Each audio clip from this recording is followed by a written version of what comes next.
Hola, ¿qué tal estáis? Bueno, vamos una semana más con el clipping semanal de los mercados europeos, en este caso al principio y después con el clipping de los mercados americanos.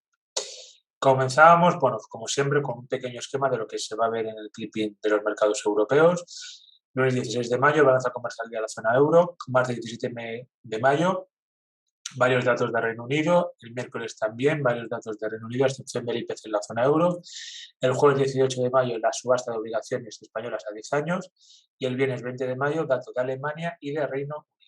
El lunes 16 de mayo comenzábamos con la balanza comercial de la zona euro, que mide la diferencia entre valor entre las mercancías importadas y exportadas, exportaciones menos importaciones. Este es el componente más grande de un país de la balanza de pagos. Entonces, pues como veis, es más negativo que el anterior, como podéis ver en el gráfico, pues siempre ha sido bastante positivo y dio el cambio de tendencia, digamos, el cambio de sentido a primeros de este año.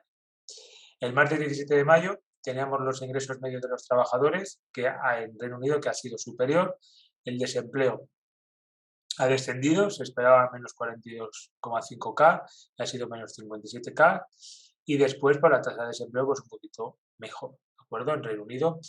En Bruselas recortan al 4% la previsión del PIB de España con inflación al 6,3, es decir, vuelve a verse recortada la previsión del PIB español.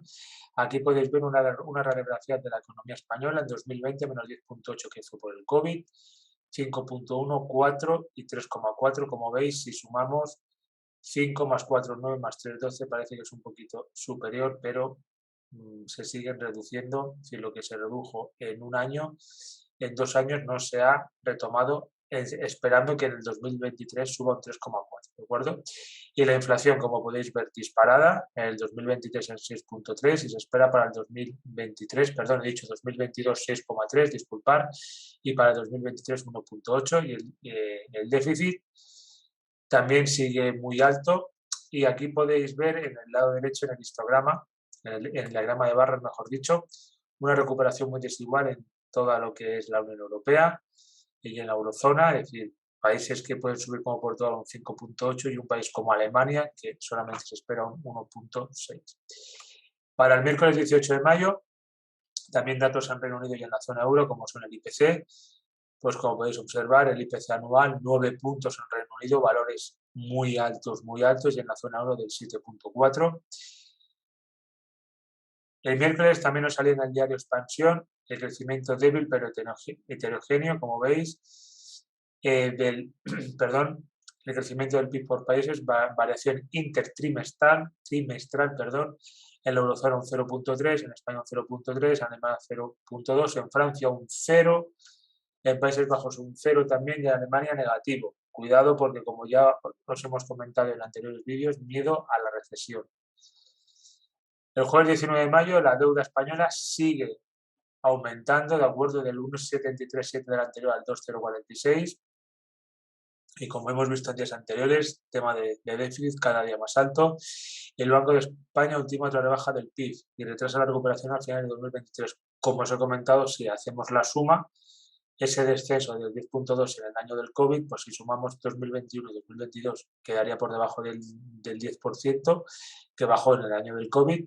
Entonces, como dice el Banco de España, hasta final de 2023, es decir, tardaríamos 3 años en recuperar los niveles previos de crecimiento al COVID.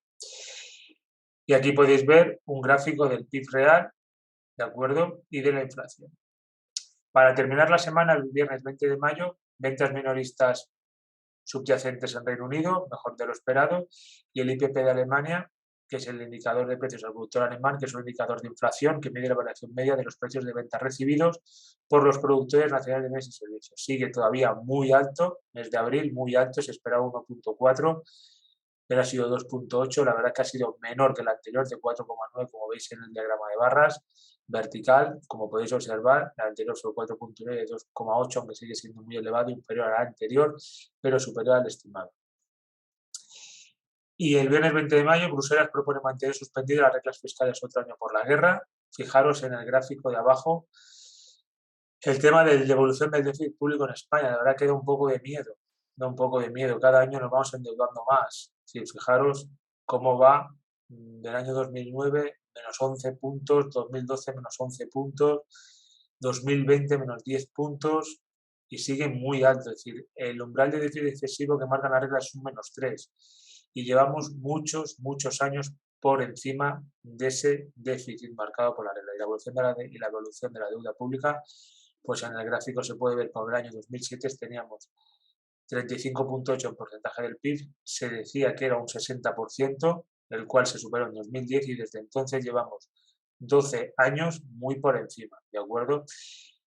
Hemos llegado a tener el doble de lo marcado en el año 2020, va reduciendo un poquito, pero todavía es muy alto. Y para terminar, el calendario macro de resultados y dividendos para esta semana, lunes 23, expectativas empresariales de Alemania en mayo, situación actual de Alemania en mayo y el índice IFO en Alemania. El martes 24, datos macros de Francia, Alemania y zona euro. Y el miércoles 25, PIB de Alemania y índice GFK de consumo en Alemania. Resultados los que podéis ver en pantalla en Reino Unido y dividendos en Francia y en Reino Unido. Muy bien, pues espero que os haya sido de utilidad el vídeo sobre el clipping de los mercados europeos y a continuación os dejo con mi compañero Moritz, que os hará un resumen de lo más destacado en el mercado americano. Gracias. Hola a todas y a todos, muchas gracias por la introducción, David. Vamos a ver esta semana otra, digamos, interesante debido a los soportes y la situación de lo que ha pasado la semana pasada en Estados Unidos. En términos generales, pues el porcentaje de perspectiva de crecimiento tanto de Europa como de Estados Unidos lo están frenando, lo están reduciendo, por mucho que la semana pasada hemos visto que el porcentaje del consumidor, ¿no?, del gasto del consumidor sigue manteniéndose, pues de ahí habrá que verlo de aquí a 3 meses, etcétera. Powell el martes habló con Wall Street Journal en una entrevista que le hicieron. De ahí reafirmó otra vez que mantiene el rumbo que ya inicialmente tiene la Fed previsto, los 0,5 puntos, todas las reuniones que van a tener, etcétera. No obstante, que él en sí ve que estamos llegando ya a lo más alto de la inflación, no obstante, reafirma que en cualquier momento, si ese porcentaje de la inflación se elevaría, no tendrían problema ninguno en atacar de la manera más agresiva posible para frenar la inflación. De ahí podríamos ver, por ejemplo, cómo se mueve el TNX, ¿de acuerdo? Lo hemos visto ya superando el 3 en algún momento y retrocede, eso en sí es una buena señal inicialmente, ¿de acuerdo?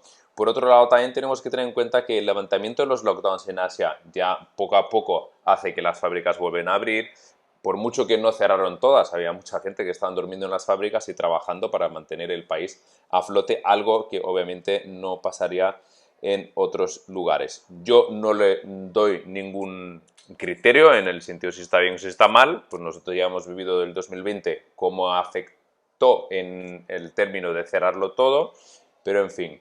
De ahí, teniendo en cuenta que el petróleo se está moviendo, lo comparto esto hoy porque para verlo en directo un poco algunos gráficos, ¿no? El petróleo vemos que se está manteniendo aquí en esta zona por 3 razones. La primera es porque obviamente por los americanos que están todos los días haciendo un flujo para abastecer, digamos, a su nación, una cantidad bastante importante. Por otro lado, hemos visto que los asiáticos hasta ahora, con los lockdowns y la situación, no han estado consumiendo al igual, pero no retrocedió por la simple razón que, aparte, por mucho que Europa está diciendo que va a no querer depender tanto del petróleo ruso, los italianos, bueno, en este caso hay que decir listos, porque al final hasta ahora solo lo hicieron los chinos, de comprar el petróleo a los rusos a un precio de ganga, ¿vale? Así que se puede decir que al final todo es una cuestión de negocio. Los jobless claims, es decir, que las solicitudes iniciales de paro han ligeramente superado, pero todas estas noticias macros de momento tienen poco valor en el mercado, no presta atención absolutamente para nada. Por otro lado, también decir que estamos, ¿no?, en unas zonas claves en el Nasdaq. Aquí, estas zonas que están marcadas aquí en rojo, las siguientes serán las zonas que iremos visitando si las cosas van mal. Y en el S&P 500, pues igual, ¿no? Es decir, si hoy perdemos esta zona, pues mal vamos. Aquí vemos que está haciendo un ligero techo, así que vamos a tener esta zona de observación. En el caso de lo que es el Russell, es el único que no volvió ya inicialmente a su rebote del suelo que hizo aquí. Aquí también tendrá otra zona que están aquí marcadas para vosotros para querer, si los queréis ver. Así que de momento lo único que al mercado realmente le preocupa mucho es la inflación. Nada más ni nada menos.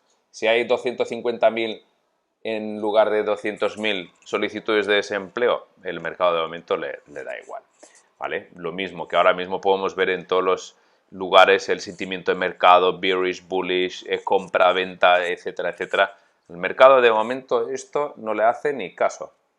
Ahora la única cosa que el mercado quiere ver es crecimiento, y lo hemos visto en Target, voy a repetir, ¿no? Target presentó un guidance malo, un earnings malo, etcétera. Lo hemos visto en Walmart. Empresas que realmente han presentado, digamos, un earnings positivo, en el sentido de, claro, que el EPS malo, ¿vale? Está claro, porque al final los márgenes son cada vez más pequeños, ¿no?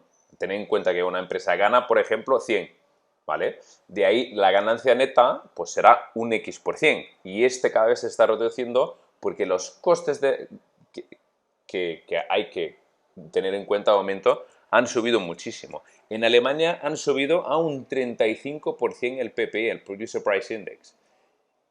Vamos, que seguramente David lo haya mencionado, pero yo lo recuerdo ahora mismo, que teniendo un 35% es bárbaro. Entonces, eso en algún momento, en todos los países, lo pagará el consumidor. Así que esto todavía no ha acabado. Creo que nada más ha empezado, que queda todavía mucho por delante. Y bueno, así que ¿qué le vamos a hacer? Que echarle paciencia. Deseo que tengáis todas y todos una mega feliz semana, ¿vale? Cuidaros mucho, mucho éxito en el trabajo, en la bolsa y en todo, y nos vemos el siguiente lunes. Un abrazo enorme.